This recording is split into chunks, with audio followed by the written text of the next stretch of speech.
جن کو سرکار بلاتے ہیں. آئیے اب اس کے بعد میں بڑے ہی ادب و احترام کے ساتھ حافظ قاری محمد آغاز عالم صاحب امام خطیب مسجد کوثر کو دعوت خطاب دیتا ہوں کہ وہ آئے اور ہم سب کو اپنے خطاب سے مشرف و مجلہ فرمائے.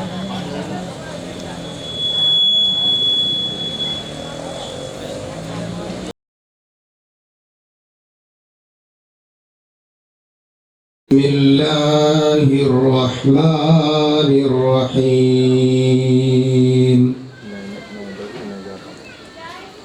یا ایہا الذین آمنوا اتقوا اللہ وکونوا مع الصادقین.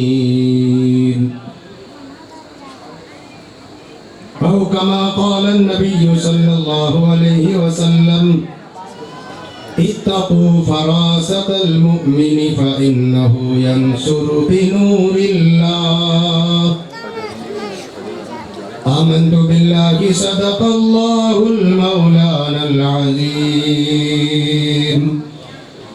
وبلغنا رسوله النبي الأمين المبين المتين الكريم ونحن على ذلك لمن الشاهدين والشاكرين والحمد لله رب العالمين.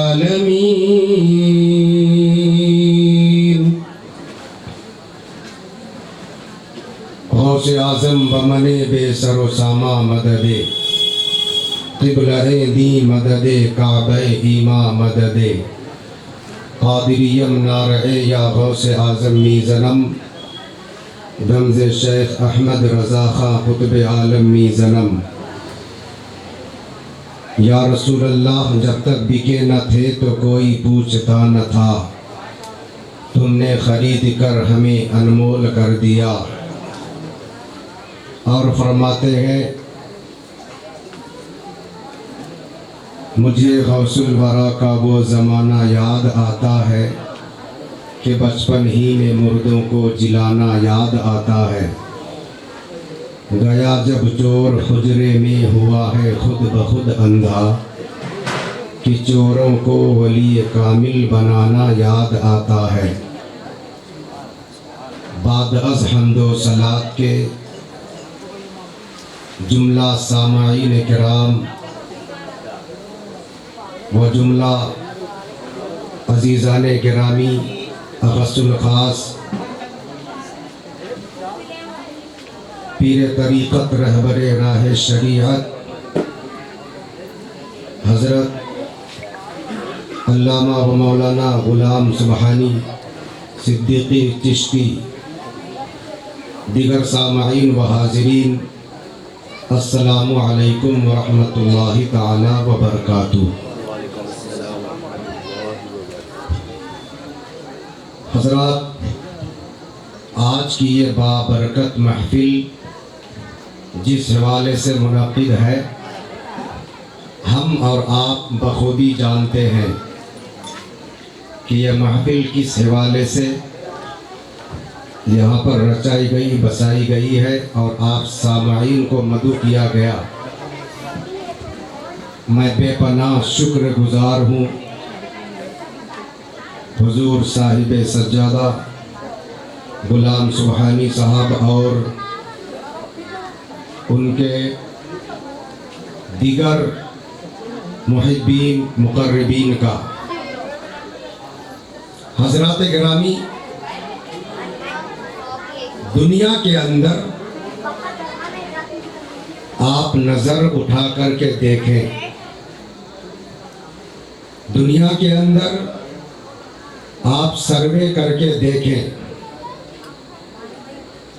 تو انسان دنیا میں بے شمار بسے ہوئے ہیں، بے شمار انسانوں کے طبقات ہیں۔ جیسے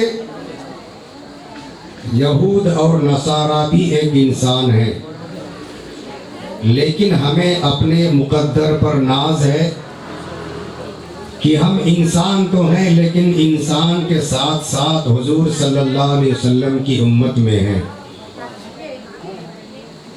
حضور صلی اللہ تعالیٰ علیہ وآلہ وسلم کی امت خاص میں آنکھ کھلی اور آج ہم سب اسی کا گن گا رہے ہیں، اور ہم اور آپ اپنے مقدر پر جتنا بھی ناز کرے کم ہے، اس لیے کہ ہمارے ہاتھ میں اولیاء اللہ کا دامن ہے، ہمارے ہاتھ میں اولیاء کرام کا دامن ہے۔ اسی بات پر ہم سنیوں کو ناز ہے۔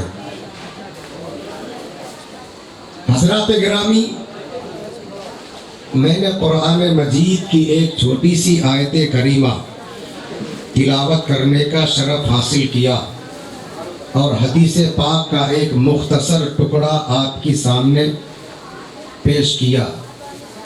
سب سے پہلے قرآن پاک کی آیت کریمہ کا ترجمہ آپ سماعت کریں۔ اللہ تبارک و تعالی ارشاد فرماتا ہے، یا ایھا الذین آمنوا اتقوا اللہ وکونوا مع الصادقین، اے ایمان والو اللہ سے ڈرو اور سچوں کے ساتھ ہو جاؤ۔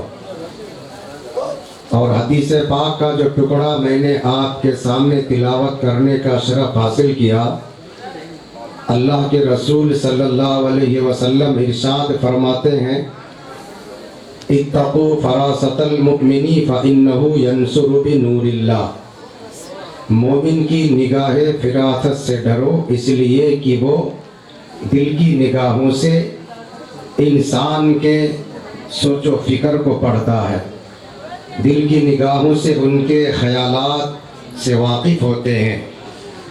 بس یہ دو آیت کریمہ کو آپ اپنے ذہن میں رکھیں اور تھوڑی دیر میری گفتگو سماعت کریں۔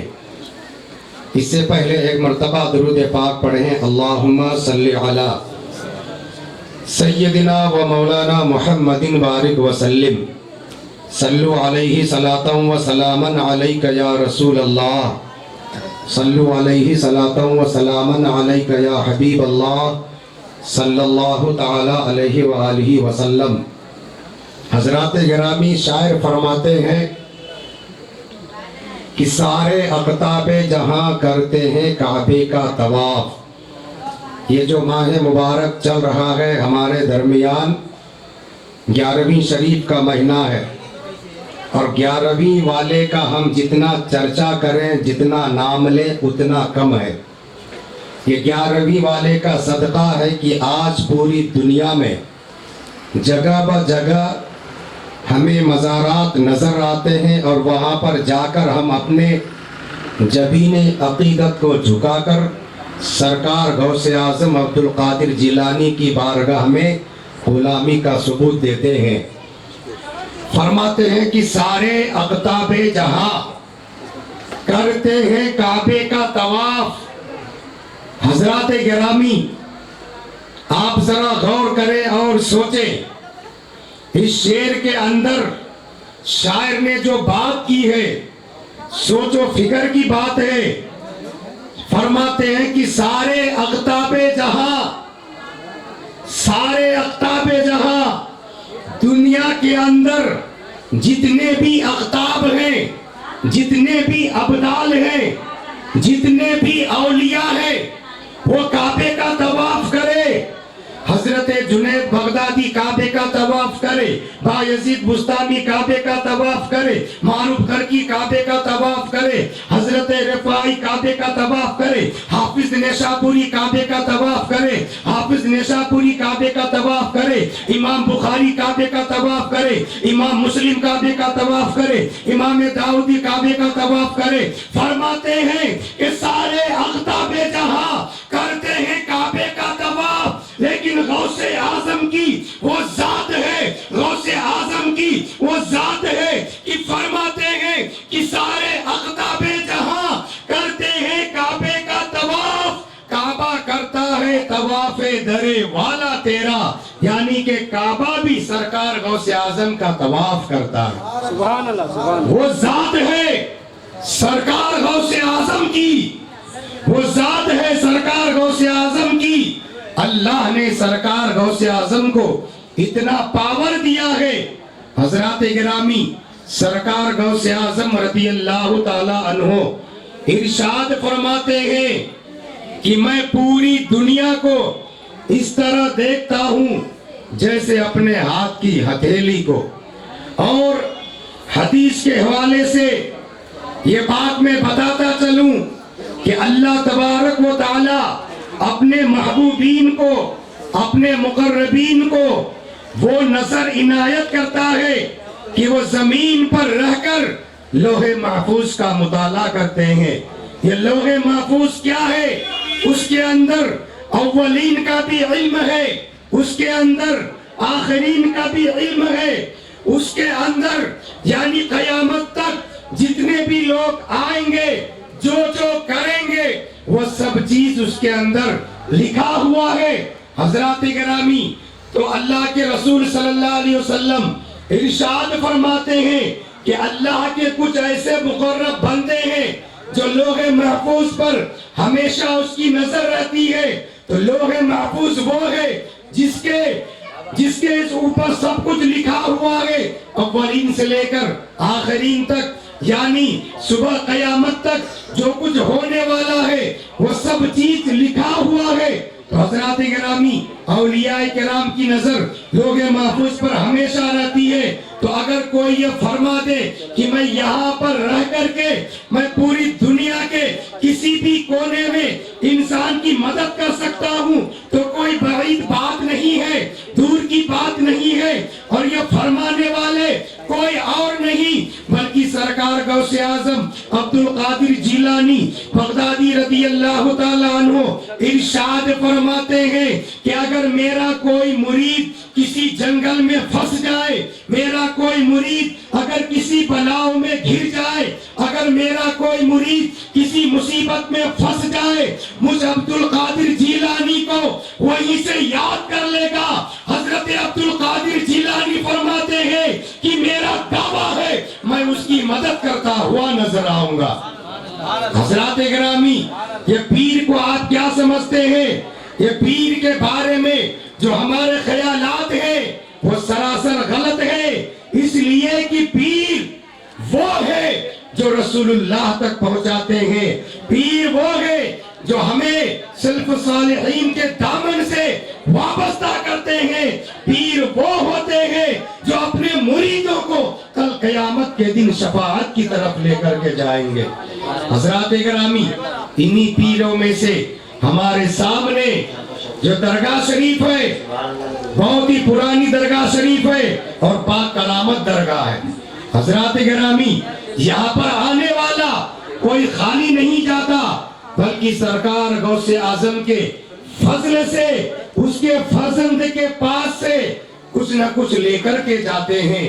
حضرات گرامی، تو اللہ تبارک و تعالیٰ کا بے پناہ فضل و احسان ہے کہ ہم بغداد تو نہیں پہنچ سکتے، ہم بغداد نہیں پہنچ سکتے، لیکن بغداد والے کا ایسا کرم ہوا، بغداد والے کا ایسا کرم ہوا کہ ہر جگہ ہمیں بغداد والے کے غلام نظر آتے ہیں۔ سبحان اللہ، سبحان اللہ، وہاں پر جا کر، سبحان اللہ، وہاں پر جا کر کے ہم اپنی منتیں مانگتے ہیں اور اللہ کے فضل و کرم سے وہ ہماری منتیں پوری ہوتی ہے۔ یہ اللہ کے ولیوں کا ہی کام ہے۔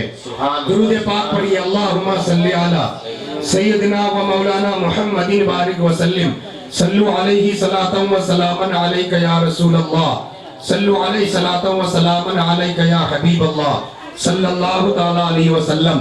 حضرات گرامی، سرکار غوث اعظم رضی اللہ تعالی عنہ کی اتنی بڑی شان ہے، اتنے پاورفل ولی ہیں کہ آپ فرماتے ہیں کہ میرا یہ قدم تمام اولیاء کی گردنوں پر ہے۔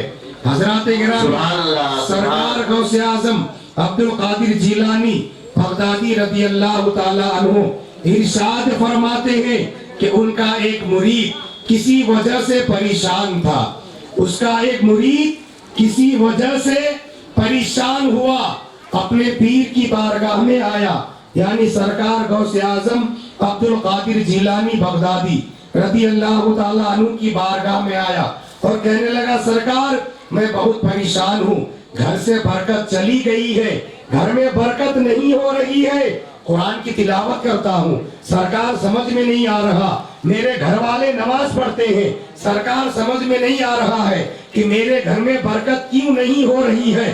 حضرات گرامی، سرکار غوث اعظم عبد القادر جیلانی بغدادی رضی اللہ تعالی عنہ نے لوح محفوظ کا مطالعہ کیا، کوئی معاملہ نظر نہیں آ رہا، آپ نے نگاہیں نیچے کی تو تحت الثری تک نظر چلی گئی، لیکن کوئی معاملہ سمجھ میں نہیں آیا۔ آپ نے اپنے مرید سے کہا، اے میرے مرید، اے میرے جانثار، اے میرے اوپر جان قربان کرنے والے مرید، میں تم سے ایک بات کہتا ہوں، تم اپنے گھر کے دروازے پر پردہ لگا لینا۔ حضرات گرامی، مرید نے ایسا ہی کیا، اپنے گھر کے دروازے پر پردہ لگا لیا، اس کے بعد کچھ دنوں کے بعد اس کے گھر میں برکت شروع ہو جاتی ہے، گھر میں برکت شروع ہو جاتی ہے۔ اب وہ مرید حیران تھا، پریشان تھا کہ میرے گھر میں سب لوگ نماز پڑھتے ہیں، میرے گھر میں قرآن کی تلاوت ہوتی ہے، لیکن گھر میں برکت نہیں، آخر معاملہ کیا ہے؟ لیکن سرکار غوث اعظم عبد القادر جیلانی نے فرمایا کہ اے میرے مرید، اپنے گھر کے دروازے پر پردہ لگا لینا، گھر میں برکت آ جائے گی۔ جب مرید ایسا کرتے ہیں تو ایسا ہی ہوتا ہے۔ کچھ دنوں کے بعد وہ مرید ہدیہ لے کر کے سرکار غوث اعظم عبد القادر جیلانی کی بارگاہ میں آتے ہیں، اور آنے کے بعد عرض کرتے ہیں، یہ سٹی بن کر یہ ڈسٹرب ہو رہا ہے۔ حضرات گرامی، وہ مرید آتے ہیں اور آنے کے بعد سرکار غوث اعظم عبد القادر جیلانی کی بارگاہ میں ہدیہ پیش کرتے ہیں۔ سرکار غوث اعظم عبد القادر جیلانی اس ہدیہ کو قبول کر کے فقیروں میں، مسکینوں میں تقسیم کر دیتے ہیں، لیکن وہ انسان یعنی کہ سرکار غوث اعظم کا وہ مرید بے حد پریشان تھا، اندر ہی اندر کافی پریشان تھا۔ سرکار غوث اعظم سے پوچھ لیا، اے میرے آقا، اے میرے مولا، یہ تو بتائیے کہ میرے گھر میں برکت کیسے آئی؟ حالانکہ ہم گھر میں قرآن کی تلاوت کرتے ہیں، نماز بھی پڑھتے ہیں، لیکن برکت کیسے؟ تو سرکار غوث اعظم عبد القادر جیلانی فرماتے ہیں، اے میرے مرید، تمہارا گھر سڑک کے کنارے ہے، تمہارا گھر سڑک کے کنارے ہے اور گھر پہ پردہ نہیں، جس کی وجہ سے گھر سے برکت چلی گئی تھی۔ کہنے کا مطلب یہ ہے کہ اس سڑک کے کنارے تمہارا گھر ہے، اس سڑک کے اوپر نمازی حضرات بھی گزرتے تھے اور بے نمازی حضرات بھی گزرتے تھے۔ جب نمازی حضرات گزرتے تھے تو برکت ہوتی تھی، لیکن جیسے ہی بے نمازی کی نظر تمہارے گھر پہ پڑتی تھی برکت چلی جاتی تھی۔ اس لیے میں نے کہا اپنے گھر کے دروازے پر پردہ لگا لے، برکت آ جائے گی۔ تو سرکار غوث اعظم عبد القادر جیلانی کے کہنے پر جب مرید نے ایسا کیا گھر میں برکت آ گئی۔ حضرات گرامی، اس واقعہ سے مجھے بتانا مقصود یہ ہے، اس واقعہ سے مجھے یہ بتلانا ہے کہ حضرات گرامی ہم گھر میں نماز نہیں پڑھتے ہیں۔ ہمارے پیروں کا پیغام ہے کہ گھر میں نماز پڑھو، رشتہ داروں سے بھی نماز پڑھنے کے لیے کہو۔ حضرات گرامی، جب ایک بے نمازی کی نظر ایک نمازی کے گھر میں پڑ جائے تو برکت چلی جاتی ہے۔ یہ کون کہہ رہے ہیں؟ غوث اعظم عبد القادر جیلانی کہہ رہے ہیں کہ بے نمازی کی نظر اگر کسی کے گھر میں پڑ جائے تو برکت ختم ہو جاتی ہے۔ تو آپ اپنے گھر کا معائنہ کریں، اپنے گھر کا جائزہ لیں کہ ہمارے گھر میں کتنے لوگ نماز پڑھتے ہیں، ہمارے گھر میں کتنے حضرات نماز پڑھتے ہیں۔ تو پتہ چلے گا کہ گھر کے اندر اگر 10 لوگ ہیں تو 10 کے 10 بے نمازی ہیں۔ گھر کے اندر اگر 5 لوگ ہیں تو 5 کے 5 بے نمازی ہیں۔ حضرات گرامی، تو پتہ چلا، معلوم ہوا کہ ہمارے گھر سے جو برکت چلی گئی ہے اس کی وجہ کوئی خاص نہیں، بلکہ یہ ہے کہ ہم نماز پڑھنا چھوڑ دیے ہیں، ہم نے نمازوں کو بھلا دیا ہے۔ حضرات گرامی، اور دوسری بات یہ، ایک بات تو یہ سمجھ میں آ گئی کہ سرکار غوث اعظم نے فرمایا کہ بے نمازی کی نظر تمہارے گھر میں پڑنے سے برکت چلی گئی تھی۔ اور دوسری بات یہ سمجھ میں آئی کہ گھر کے دروازے پر سرکار غوث اعظم عبد القادر جیلانی نے کہا کہ پردہ ڈال دو، تو پتہ چلا کہ گھر کے دروازے پر پردہ لگانا بے حد ضروری ہے۔ لیکن ہمارا حال کیا ہے، ہمارا معاملہ کیا ہے؟ ہم گھر کے اندر ٹی وی پہ پردہ ڈالتے ہیں، بیوی کو بغیر پردہ کے باہر چھوڑ دیتے ہیں۔ بتائیے مصیبت کہاں آئے گی؟ ہمارے گھر کے اندر نہیں آئے گی تو کہاں آئے گی؟ بیوی کو کھلے بازار گھومنے کے لیے چھوڑ دیتے ہیں اور گھر کے اندر جو ٹی وی ہے اس پہ پردہ ڈال دیتے ہیں، تو ٹی وی پہ پردہ اور بیوی کو بے پردہ باہر پھرا رہے ہیں۔ حضرات گرامی، اس لیے میرے آقا نے ارشاد فرمایا تھا ایک ایسا زمانہ آئے گا کہ عورت ننگی نظر آئے گی، اور آج وہی دور ہمارے سامنے چل رہا ہے۔ اللہ کے رسول کے صحابہ نے پوچھا یا رسول اللہ اس کا کیا مطلب؟ تو میرے آقا نے ارشاد فرمایا کہ عورت اس طرح لباس پہنے گی، اس طرح لباس پہنے گی کہ اس کے انگ انگ نظر آئیں گے، اس کے جسم کا حصہ نظر آئے گا۔ حضرات گرامی، آج پوری دنیا کے اندر ہم نے یورپ کلچر کو اپنا لیا ہے، جس کی وجہ سے ہم ذلیل و خوار ہو رہے ہیں، جس کی وجہ سے ہمیں مصیبتوں کا سامنا کرنا پڑتا ہے۔ ہم نے اپنے پیروں کے باتوں پر عمل کرنا چھوڑ دیا ہے، جس کی وجہ سے ہمارے اوپر مصیبتیں نازل ہو رہی ہے۔ آج پوری دنیا کا آپ جائزہ لیجئے، امریکہ میں، امریکہ کے واشنگٹن کے وائٹ ہاؤس میں بیٹھ کر اگر کوئی کسی کو مٹانے کی کوشش کر رہا ہے تو وہ کوئی اور نہیں بلکہ ہمیں مٹانے کی کوشش کر رہا ہے۔ دیوار کہا کے دیوار پر بیٹھ کر چھوٹے قد کے لوگ اگر کسی کو مٹانے کا منصوبہ بنا رہے ہیں تو وہ کوئی اور نہیں بلکہ ہماری قوم کے نوجوان بچے ہیں، انہیں مٹانے کی کوشش کی جا رہی ہے۔ لیکن ان لوگوں سے یہ کہنا چاہوں گا، یہ باور کرنا چاہوں گا کہ یہ غلام غوث اعظم ہے، جب تک اس کے سانس میں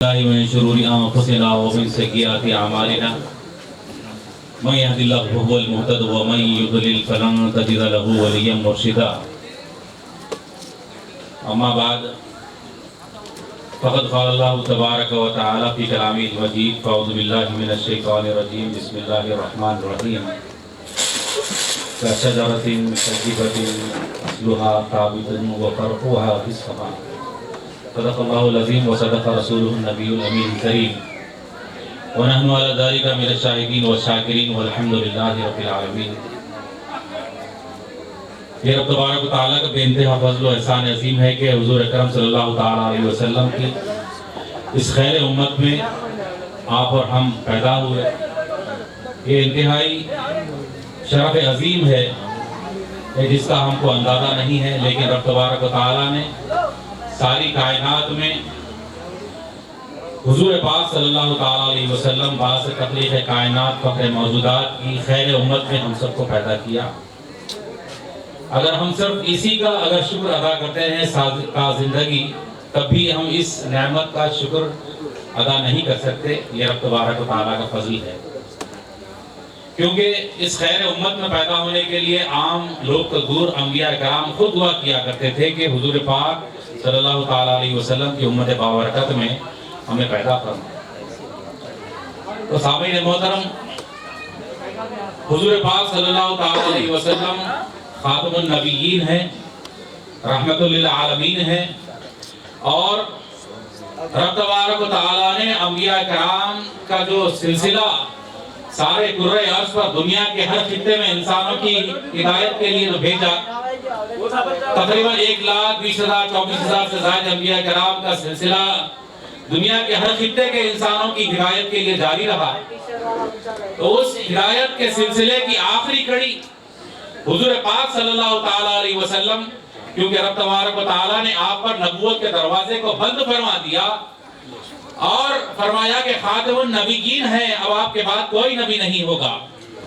تو نبوت کی عمارت کا جب آخری پتھر ہے تو حضور پاک صلی اللہ تعالیٰ علیہ وسلم نے اپنی زندگی میں اپنے کردار کے ذریعے، اپنے اخلاق کے ذریعے، پہلے اپنے اعلان نبوت سے قبل 40 برس تک آپ نے صرف اپنے اخلاق و کردار کا نمونہ پیش کیا۔ سامعین محترم، یہاں سے ہمیں یہ سبق ملتا ہے کہ سرکار نے، ویسے تو میرے نبی اس وقت بھی تھے، کنتو نبیوں آدم بین الماء والطین، جب آدم آب و گل کے مرحلے طے کر رہے تھے، جب آدم علیہ السلام کو کا پتلا بنایا جا رہا تھا، جب انہیں مٹی اور پانی کے ذریعے بنایا جا رہا تھا، تو سرکار فرماتے ہیں میں اس وقت بھی نبی تھا جب آدم آب و گل کے مرحلے طے کر رہے تھے۔ کنتو نبیوں آدم بین الروح والجسد، میں اس وقت بھی نبی تھا جب آدم روح اور جسم کے درمیان تھے، لیکن آپ کو تمام انبیاء کرام کے آخر میں بھیجا گیا، خاتم النبیین ہیں۔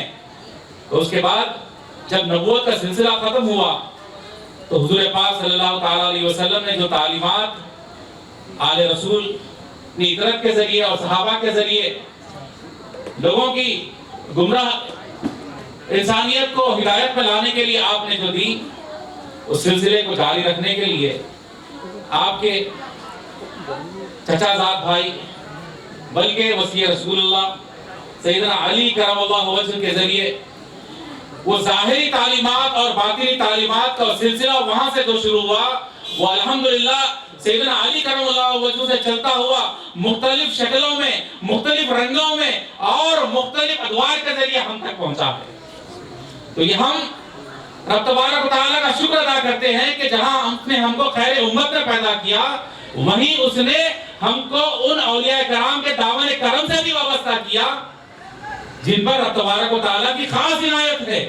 اور ہم ایسے اس لیے رب تبارک و تعالیٰ کا حد سے زیادہ شکر ادا کریں کیونکہ رب تبارک و تعالیٰ نے ایسے خیر امت بنایا، بلکہ ایسے اولیاء کرام کے دامن کرم سے وابستہ کیا جن کا سلسلہ تو ذہب، جن کا سلسلہ، جن کی چین رب تبارک و تعالیٰ تک جا کے ملتی ہے حضور اکرم صلی اللہ تعالیٰ علیہ وسلم کے ذریعے. تو وہ فیضان کا سلسلہ ہم تک گھڑی در گھڑی پہنچ رہا ہے، اور اہل خانقاہ تک یہ فیضان و کرم کا سلسلہ خاص ہے.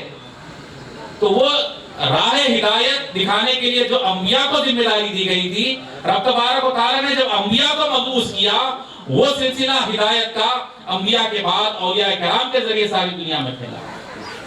اور اولیاء کرام نے اپنے اخلاق و کردار کے ذریعے جسے حضور پاک صلی اللہ تعالیٰ علیہ وسلم کے ذات بابرکت کو دیکھا، دیکھتے رہے اور آپ کے کردار پر عمل کرتے رہے اور دنیا کو دکھاتے رہے کہ آؤ دیکھو یہ اسلام ہے. آج اسلام کے بارے میں باتیں زیادہ کی جا رہی ہیں، عمل کم ہے. لیکن حضور پاک کا جو کردار ہے، آپ نے اپنی زندگی 40 برس تک گزار کر دکھا دی کہ دیکھو ایسے زندگی گزارا جاتا ہے. اس کے بعد آپ نے اعلان نبوت فرمایا. عزیزان محترم، انتہا یہ ہے کہ حضور پاک صلی اللہ تعالیٰ علیہ وسلم ستائے جا رہے ہیں اور کفار مکہ کی جانب سے قتل کی سازش ہو رہی ہے. وہ کفار مکہ حضور پاک کو قتل کرنے کے در پہ ہیں. لیکن جب آپ اس خطرے کو دیکھ کر جب ہجرت کرنا چاہتے ہیں اور روانہ ہوتے ہیں تو اسی سیدنا علی کرم اللہ وجہ کریم کو اپنے بستر مبارک پر لٹا دیتے ہیں اور فرماتے ہیں کہ اے علی، تم صبح یہ ساری امانتیں یہ سارے اہل مکہ میں واپس کرنا اور پھر آ کر مجھ سے مدینے میں ملنا. چاروں طرف تلواروں کا سایہ ہے، سب قتل کرنے کے در پہ ہیں، لیکن سیدنا علی فرماتے ہیں کہ اس رات مجھے انتہائی سکون کی نیند آئی. حالانکہ چاروں طرف تلواریں چمک رہی تھی، دیکھ رہے تھے کہ کیسے حضور پاک کا نعوذ باللہ ہم قتل کر دیں، لیکن سیدنا علی آرام سے سو رہے تھے. اور صبح آپ نے وہ امانتیں کفار مکہ میں تقسیم کر کے سیدھا مدینہ شریف تشریف لائے. تو حضور پاک صلی اللہ تعالی علیہ وسلم نے وہ جو امانتیں واپس کرنے کے لیے سیدنا علی کو ذمہ داری تفویض کی، جو آپ کو حکم دیا تھا، وہ امانتیں کس کی تھی؟ وہ امانتیں کفار مکہ کی تھی. وہ امانتیں کسی مسلمانوں کی نہیں تھی، وہ تمام کے تمام کفار کی تھی. لیکن حضور پاک کا اخلاق و کردار دیکھیے، آپ کا عمل دیکھیے کہ کفار کو ان کی امانتیں واپس کرنا ہے. تو اس کے باوجود آپ، حالانکہ وہ آپ کے قتل کے در پہ ہیں، لیکن امانت کو امانت دار تک پہنچانا چاہتے ہیں. ان چیزوں کو دیکھتے ہیں کہ دیکھو یہ بتانا چاہتے ہیں کہ یہ کردار ایسے ہوتا ہے. اگر کوئی صاحب اسلام ہے، صاحب کلمہ ہے، تو اس کی ذمہ داری دیگر ادیان کے مقابلے میں کافی بڑھ جاتی ہے. لیکن اگر کوئی صاحب طریقت ہوتا ہے تو عام مسلمان کے مقابلے میں اس صاحب طریقت شخص کی ذمہ داری اور سب سے زیادہ ہو جاتی ہے. اس لیے کہ جہاں مسلمان ہیں وہیں پر رب تبارک و تعالیٰ نے ایسے سلسلے ذہب سے ہمیں مربوط کیا ہے جس کا فیضان کرم حضور پاک سے راست ہمیں ملتا ہے.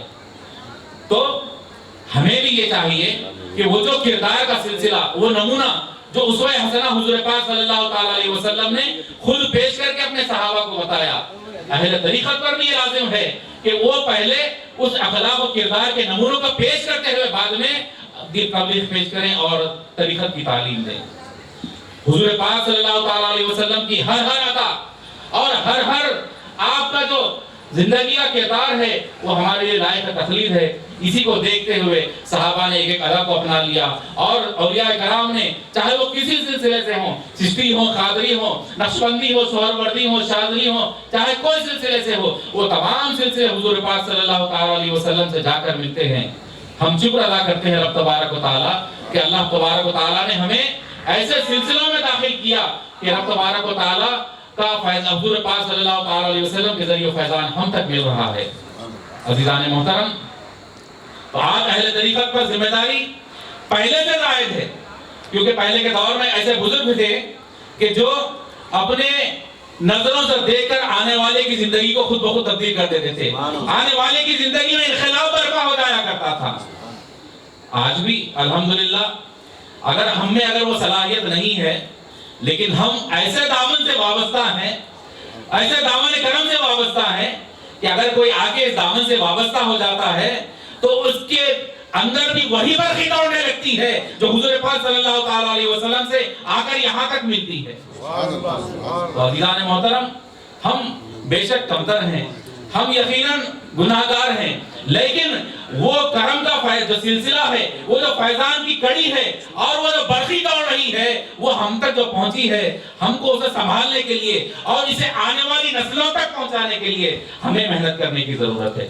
اہل خانقاہ پر لازم ہے موجودہ دور میں کہ وہ امن و محبت کا جو پیغام اولیاء کرام نے دنیا بھر میں پھیلایا، اس پیغام کو اور آگے پھیلائیں۔ یہ خصوصاً آج جس صاحب عرس، جس کے بارگاہ کا عرس ہے، یہ بزرگ ایسے دور سارا علاقے جو غیر مسلموں کے علاقے میں آ کر رہے، اور آپ نے یہاں پر تبلیغ کی اور یہاں پر آپ نے زندگی گزاری۔ آج بھی اس کے موقع پر آپ دیکھیے یہاں پر ہزاروں کی تعداد میں غیر مسلم یہاں پر آتے ہیں۔ کس لیے؟ اس لیے کہ انہیں شہر میں، گاؤں میں، وہ جہاں جہاں جاتے ہیں انہیں کہیں سکون نہیں ملتا۔ اگر کہیں سکون انہیں ملتا ہے تو وہ صرف اولیاء کی بارگاہ ہے جہاں انہیں سکون ملتا ہے۔ عزیزان محترم، اولیاء کرام کی بارگاہیں وہ ہیں جہاں پر پریشان حالوں کے دلوں کی دوا ملتی ہے، انہیں سکون ملتا ہے، اس لیے کہ یہاں اللہ ملتا ہے۔ اللہ والے پریشان حال کو اللہ سے ملا دیتے ہیں اور اللہ سے مربوط کر دیتے ہیں، ان سے جوڑ دیتے ہیں۔ تو جو پریشان ہوتا ہے اس کے دکھ کا یہاں مداوا ملتا ہے، یہاں اس کی پریشانی دور ہوتی ہے۔ تو یہی وجہ ہے کہ نہ صرف مسلمان بلکہ غیر مسلم، دنیا کا کوئی مذہب کا تعلق رکھنے والا ہو، وہ اولیاء کرام کی بارگاہ میں اسی لیے آتا ہے کہ یہاں پر اسے سکون ملتا ہے، اور وہ اولیاء کرام کے دامن کرم کا واسطہ دیتے ہوئے جب دعا کرتا ہے تو رب تبارک و تعالیٰ فوری طور پر ان دعاؤں کو قبولیت عطا کرتا ہے، کیونکہ وہ دعا ایسے سلسلے کے بزرگوں کے دعاؤں سے کرتا ہے، ان کے واسطے اور وسیلہ لے کر کرتا ہے جو سلسلہ حضور پاک صلی اللہ تعالیٰ علیہ وسلم سے راست ملتا ہے۔ عزیزان محترم، تو جو نعمت ہم تک پہنچی ہے اس نعمت کو ہمیں آگے بڑھانے کے لیے ہمیں محنت کی اور کافی جدوجہد کی ضرورت ہے، اور آج کے دور میں خانقاہوں کا استحکام بھی ضروری ہے، اور جو اہل خانقاہ ہیں ان کا بھی استحکام ضروری ہے۔ ان تمام چیزوں کو مد نظر رکھتے ہوئے الحمدللہ عالمیہ صوفی سجادہ نشین کونسل کا بھی قافلہ چل رہا ہے۔ الحمدللہ یہاں پر تمام جو مشائخ حضرات تشریف رکھتے ہیں وہ بھی اس کونسل سے وابستہ ہیں۔ ہمیں چاہیے کہ ان خانقاہوں کو مزید مضبوط و مستحکم کرنے کے لیے جو بھی اقدامات ہو سکتے ہیں ہم آپس میں مل کر ایک پلیٹ فارم پر جمع ہو جائیں، اور تمام لوگوں کو جو ان خانقاہوں سے بارگاہوں سے وابستہ ہوتے ہیں اور یہاں پر سکون کی تلاش میں آتے ہیں، انہیں ان کا جو مقصد ہے اس حاصل کرنے میں مدد کرنے کی ضرورت ہے۔ بس یہ چند گزارشات تھی، ان گزارشات کے ساتھ میں اپنی جگہ لیتا ہوں۔ السلام علیکم ورحمۃ اللہ وبرکاتہ۔